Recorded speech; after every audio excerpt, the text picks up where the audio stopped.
अंधेरी रात का रहस्य, भाग 2। मंदिर का बंद दरवाजा और चलने वाली परछाइयाँ।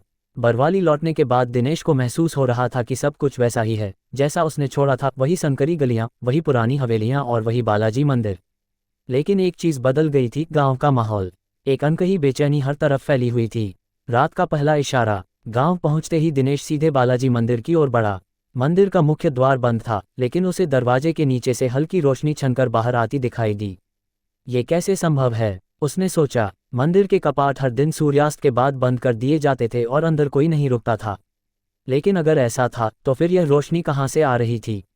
वह दरवाजे के करीब पहुंचा और कान लगाकर सुनने लगा।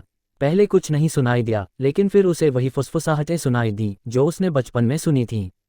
क्या कोई अंदर है? उसका मन अजीब सी घबराहट से भर गया, लेकिन उसने खुद को संभाला। तभी अचानक दरवाजे के पीछे से किसी ने जोर से धक्का मारा और दिनेश घबराकर पीछे हट गया। लेकिन दरवाजा बंद ही रहा। उसने अपनी टॉर्च निकाली और दरवाजे के आसपास की दीवारों को गौर से देखने लगा। अचानक उसकी नज़र मंदिर के एक पुराने शिलालेख, पत्थर की पट्टी पर लिखे शिलालेख पर पड़ी।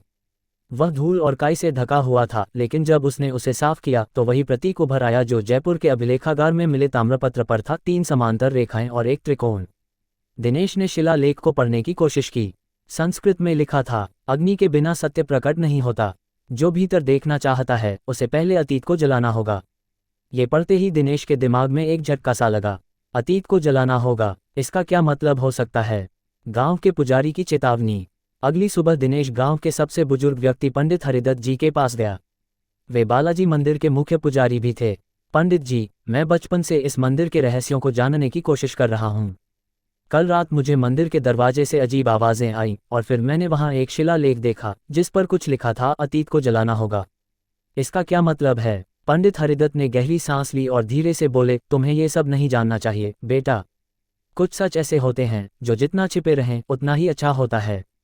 लेकिन दिनेश को इतनी आसानी से जवाब नहीं मिलने वाला था। पंडित जी, मैं अब बच्चा नहीं हूँ। अगर कोई खतरा है तो मुझे उसके बारे में जानना होगा। पंडित जी ने उसकी आंखों में देखा और फिर धीमी आवाज में बोले, अगर तुम सच में जानना चाहते हो तो आज रात मंदिर के पीछे वाले कुएं तक जाओ। लेकिन याद रखना, जो कुछ भी वहां देखोगे उससे वापस लौटना तुम्हारे लिए मुश्किल हो सकता है। रहस्यमयी कुआं और अग्नि का संकेत। रात होते ही दिनेश मंदिर के पीछे के कुएं की ओर बढ़ा। ये कुआं अब इस्तेमाल में नहीं था और कहा जाता था कि यह सैकड़ों साल पुराना था।